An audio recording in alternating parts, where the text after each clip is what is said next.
नमस्कार दर्शको, नवीन एका व्हिडिओमध्ये मी स्वागत करत आहे आपला सर्वांचा लाडका गणेश डवरी. आणि आपण पाहत आहात जीडी ऑलराऊंडर हे युट्यूब चॅनेल. दर्शको, अत्यंत महत्वपूर्ण असा आजचा व्हिडिओ होणार आहे. त्यामुळे कुठेही अर्धवट व्हिडिओ न सोडता, कुठेही स्किप न करता शेवटपर्यंत ज्यावेळी हा व्हिडिओ पाहाल त्यावेळी आपल्याला या व्हिडिओची माहिती मिळणार आहे. आणि हा खास करून युवा वर्गासाठी हा व्हिडिओ महत्वपूर्ण ठरणार आहे. दर्शको, माझ्या माहितीप्रमाणे शाळा कॉलेजामध्ये आर्थिक नियोजन कसं करायचं हा सब्जेक्ट सहसा शिकवला जात नाही. तर याच विषयावर आपण आज माहिती देणार आहोत. तर दर्शको, कमावलेला पैसा जातो कुठे?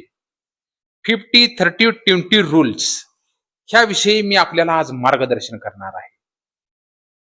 तर मित्रांनो, आपण लहानपणापासून खूप अभ्यास करतो, पदव्या घेतो, जेणेकरून आपल्याला चांगली नोकरी मिळावी किंवा चांगला व्यवसाय करता यावा आणि आपण भरपूर पैसे कमवू शकू. पण कधी कधी तुम्ही हा विचार केला आहे का, की पैसा कसा कमवायचा हे आपल्याला सगळे शिकवतात, पण कमावलेला पैसा कसा टिकवायचा, तो कसा वाढवायचा आणि पैशाचे नियोजन कसे करायचे हे आपल्याला कोण शिकवतो? शाळेत किंवा कॉलेजमध्ये हा विषय कधी शिकवला जात नाही. याचंच नाव आहे फायनान्शियल एज्युकेशन, म्हणजे आर्थिक साक्षरता. आणि आजचा हा व्हिडिओ तुमच्या आयुष्यातील आर्थिक गणित बदलणारा ठरणार आहे. म्हणून हा व्हिडिओ शेवटपर्यंत तुम्ही पहा. मी तुम्हाला महत्वपूर्ण मुद्दे आज सांगणार आहे. पहिला मुद्दा बघा, श्रीमंत आणि गरिबामधील मुख्य फरक. मित्रांनो, आर्थिक साक्षरता पहिला धडा म्हणजे संपत्ती आणि खर्च यामधील फरक समजून घेणे.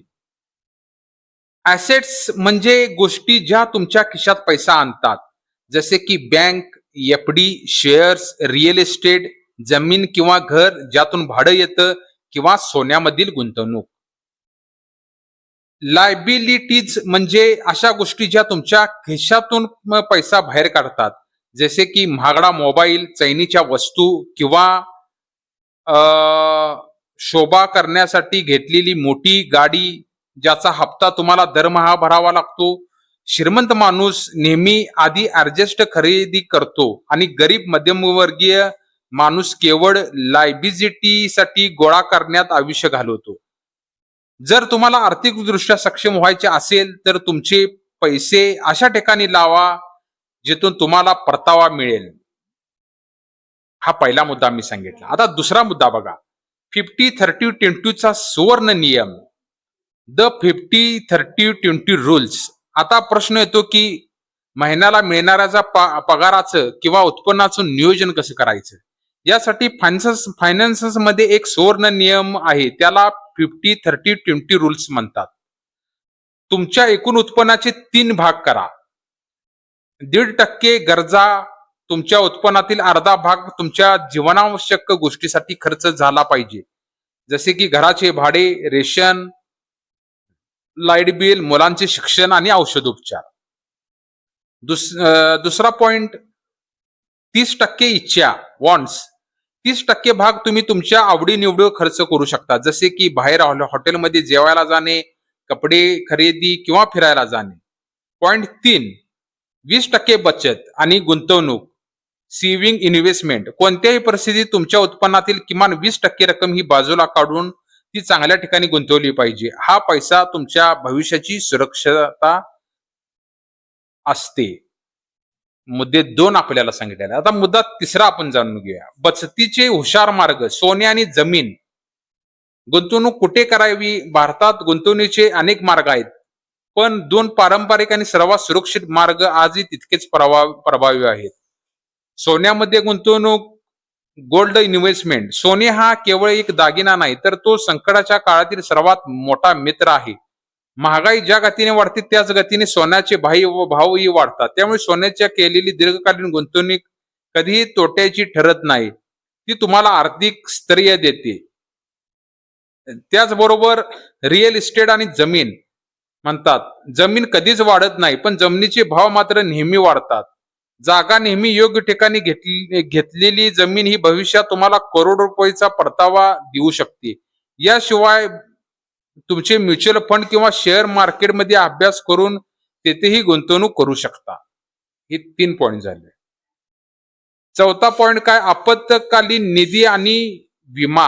आर्थिक साक्षरतेचा चौथा आणि अत्यंत महत्वाचा भाग म्हणजे इमर्जन्सी फंड. आयुष्य अनपेक्षित आहे, कधीही नोकरी जाऊ शकते, व्यवसायात मंदी येऊ शकते किंवा अचानक मोठे वैद्यकीय संकट येऊ शकते.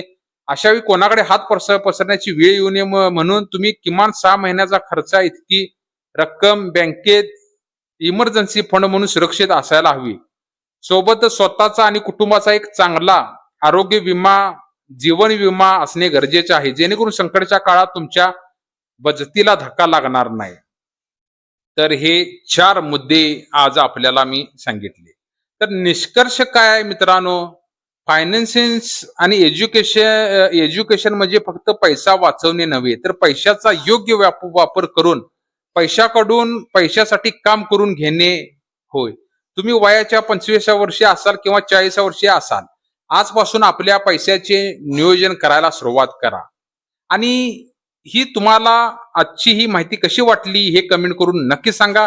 व्हिडिओ आवडला असेल तर लाईक करा, तुमच्या मित्रांबरोबर शेअर करा आणि अशाच नवनवीन आणि माहितीपूर्ण व्हिडिओसाठी आपण जीडी ऑलराऊंड चॅनेलला सबस्क्राईब करायला दर्शको विसरू नका.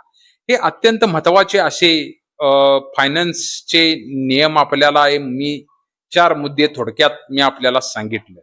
जर आपल्याला आजचा हा व्हिडिओ जर समजला असेल, आवडला असेल तर कमेंट करून मला नक्कीच सांगा.